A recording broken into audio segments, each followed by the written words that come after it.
The person you trust most right now might be taking pieces of your future without ever raising their voice. That's the part nobody warns you about. Growing up, the warnings were all about volume. Watch out for people with a temper. Stay away from anyone who raises a hand. Trust your gut around someone who makes you feel small in a crowded room. All of it built around what your nervous system could clock in seconds. A slammed door, a shout, a scene in public that forces you to defend yourself. That training works. It's just aimed at the wrong target half the time, because quiet danger was never in the manual, and it doesn't announce itself the way loud danger does. 100 years ago, this was a different problem, or at least a smaller one. Most relationships formed inside small, tight communities, where reputation traveled fast. The butcher knew the school teacher, who knew your mother, who'd hear about a broken promise before the week ended. Lying was expensive, because lies had nowhere to hide for long. That accountability doesn't really exist anymore. Dating apps, cross-country moves, jobs that shuffle people between cities every few years. You can meet someone today with an entire history you'll never verify, a version of themselves they've simply decided not to mention. 20 years ago, you might have known someone's ex, their old roommate, a cousin who'd tell you the parts they'd rather leave out. Now the only record most people have of each other is whatever the other person chose to show them. It's worth saying, too, that fake people aren't usually born calculating. A lot of them learned it as a survival skill, somewhere in a childhood or a relationship where honesty got punished and performance got rewarded. That doesn't make what they're doing to you acceptable, and it doesn't mean you owe them your future in exchange for their past. But it can quiet the part of you that keeps asking why without ever landing on an answer. Sometimes there isn't one.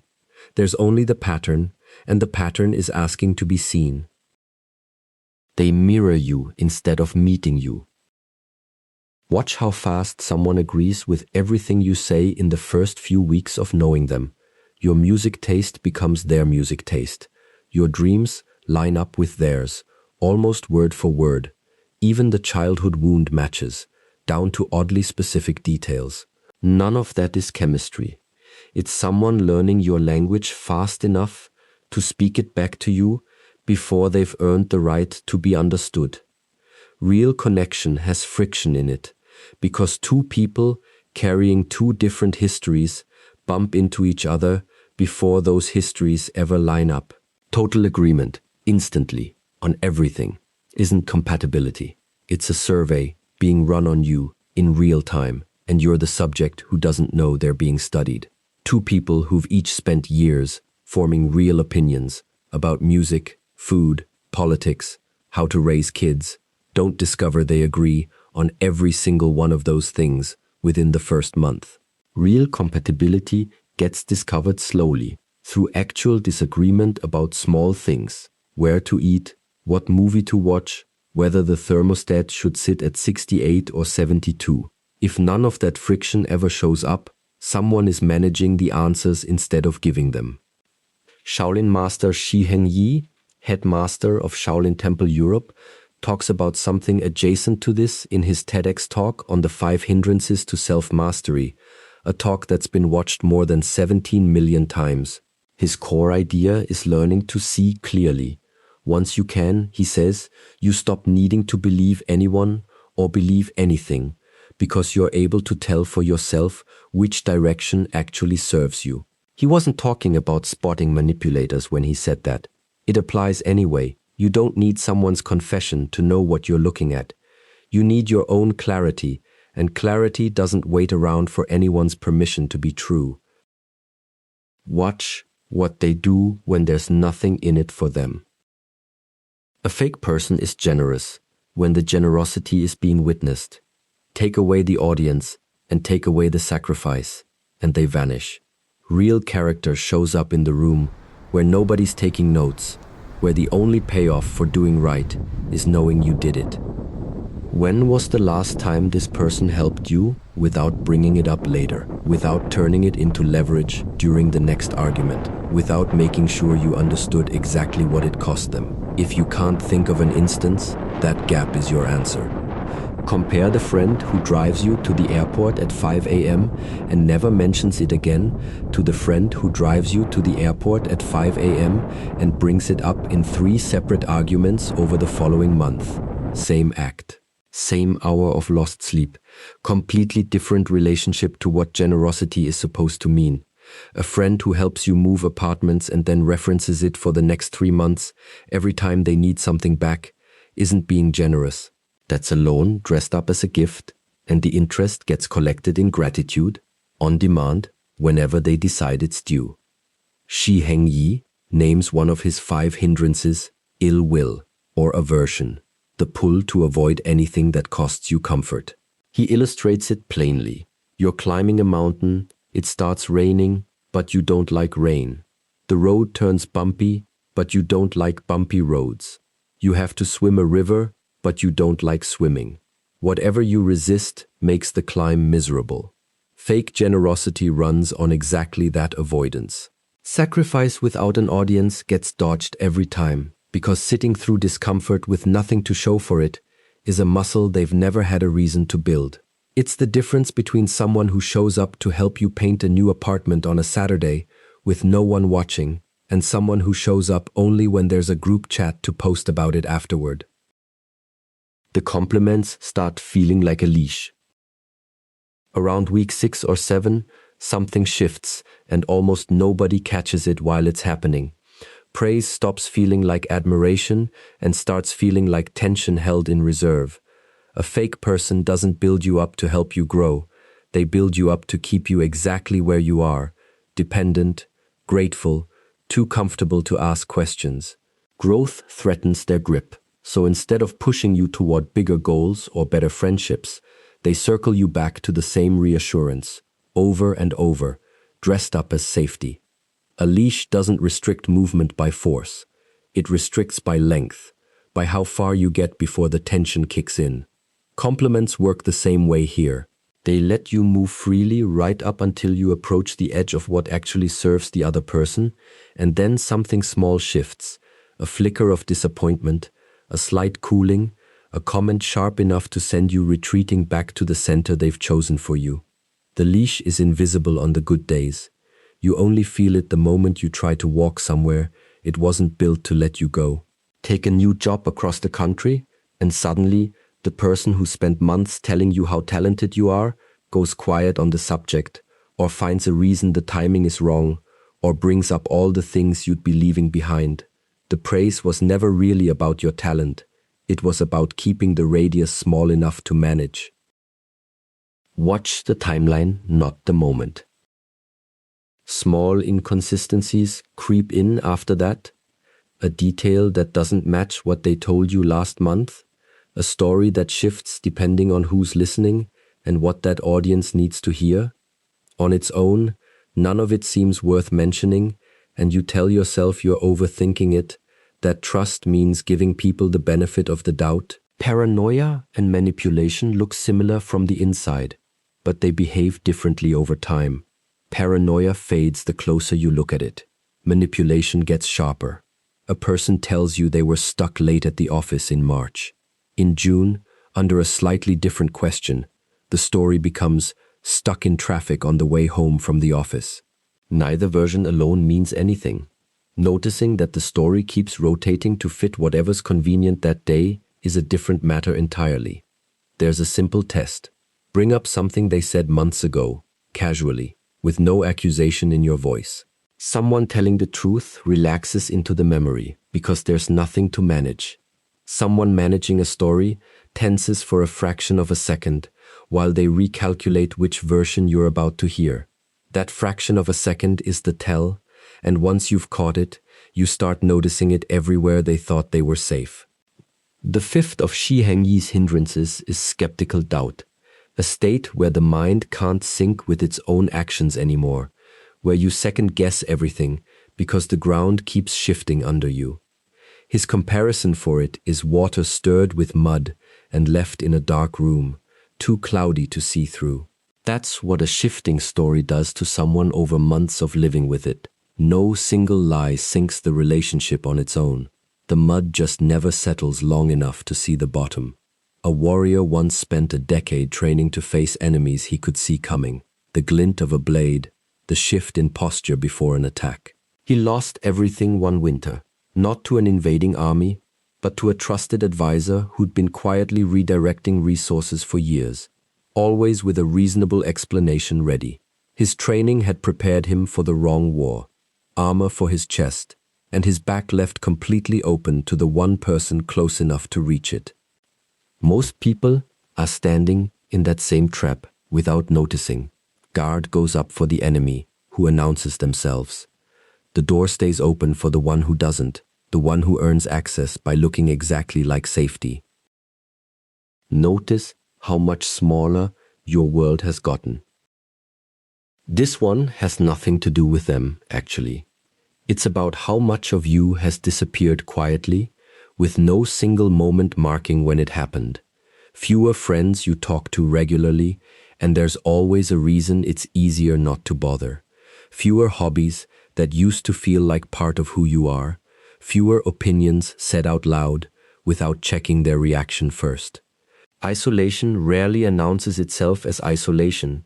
It shows up as closeness, as an inside joke only the two of you share, as a "we don't need anyone else" that felt romantic at first and slowly became a locked room with the key on the other side. Try a small audit tonight, privately.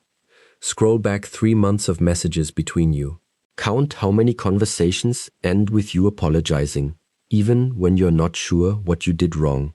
Count how many plans they canceled without consequence, against how many you canceled and somehow turned into a conversation about your reliability. One instance means nothing. 20 laid out side by side means everything. A single canceled dinner is nothing. 15 of them, and only one direction of blame every time, is a spreadsheet's worth of evidence sitting in a phone most people never bother to scroll back through. If they disappeared tomorrow, no warning, no explanation, would your life actually fall apart, or would you finally exhale for the first time in longer than you'd like to admit?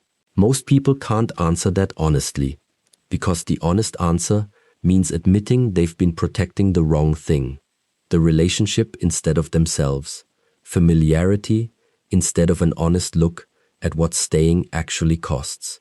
A calendar sometimes answers it better than a feeling can. Pull up the last month and count how many entries exist because of something they wanted, against how many you chose entirely on your own. A woman spent 4 years convinced her closest friendship was the steadiest thing in her life, until an afternoon at a coffee shop when a stranger mentioned a version of an old story that didn't match anything she'd been told. One thread came loose, then another, and by evening the whole friendship had unraveled in her head. It had never been built on facts. It had been built on whatever kept her calm and close and unwilling to ask the one question that would have ended it sooner. She didn't lose a friend that day. She found out she'd never had one the way she thought she did. They apologize for how you feel, never for what they did. Listen for the exact wording next time this happens. "I'm sorry you feel that way" isn't an apology.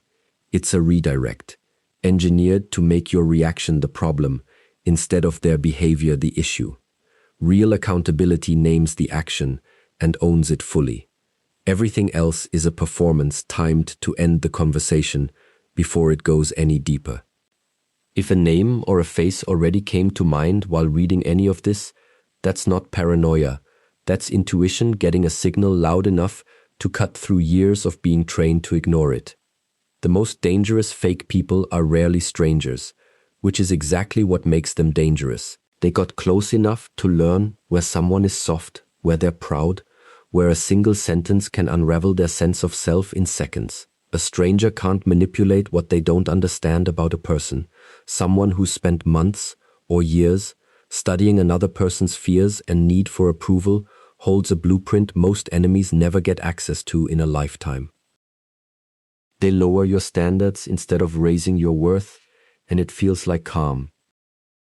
The absence of things, attention, honesty, effort, starts feeling normal after a while, even comfortable, and that's not contentment.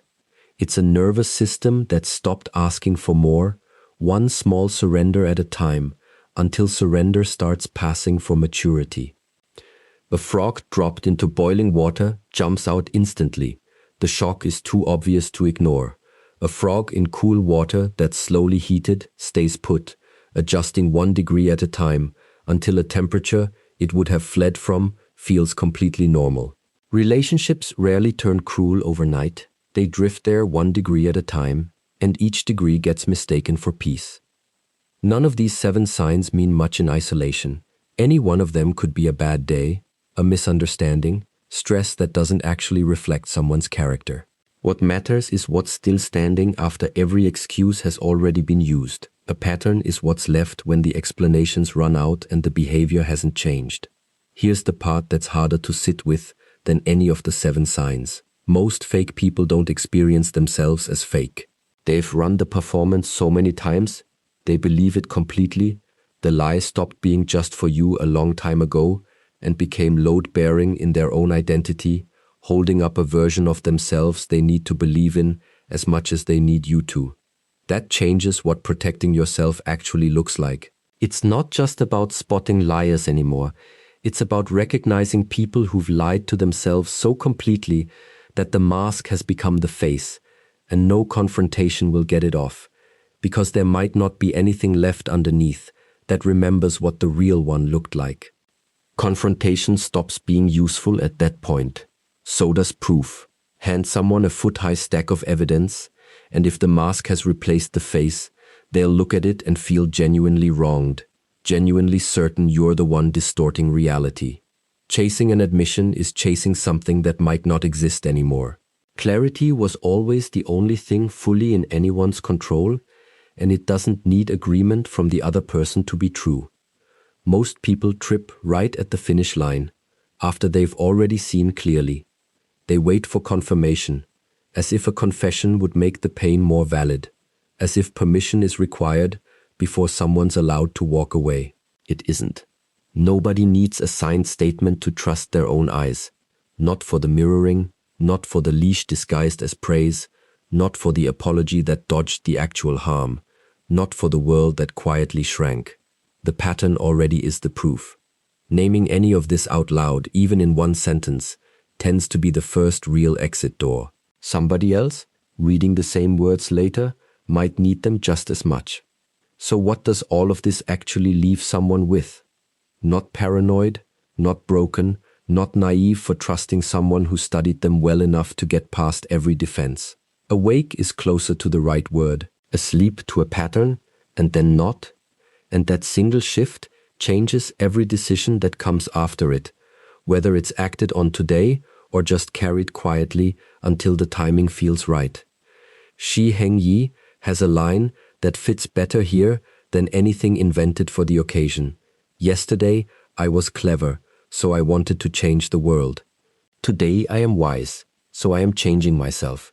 Spotting the pattern in someone else only covers half of it. The other half is deciding where attention goes next. Back toward people who studied it for the wrong reasons, or toward whatever actually deserves it now. People who take pieces of someone's peace, time, certainty, and judgment are counting on one thing above all else, that the dots never get connected, that kindness outlasts awareness, that patience runs longer than clarity ever does. Every sign on this list is proof that betting on that was a mistake.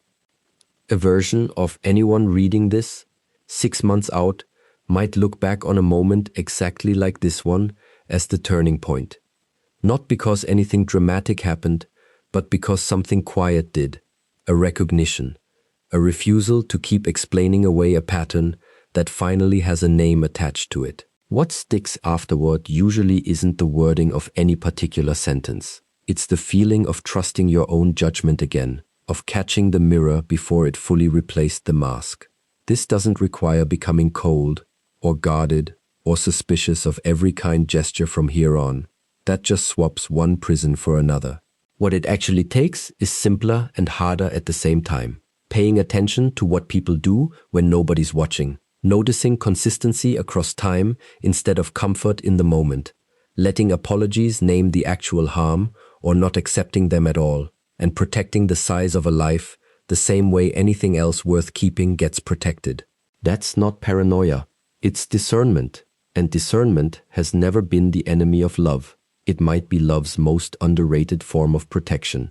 No confrontation is required today. No plan by tonight. No explanation owed to anyone for whatever distance starts forming slowly, on someone's own terms. What's needed is trust in what's already visible, because real clarity doesn't leave quietly once it shows up. It sits through every future conversation, every future silence, every future person who tries to hand someone a mask and call it their face. And the next time someone mirrors a little too fast, apologizes for a feeling instead of an action, or makes a world just slightly smaller in the name of love, the recognition will already be there. Not because of paranoia, because silence was saying all of this the whole time, long before there were words for it.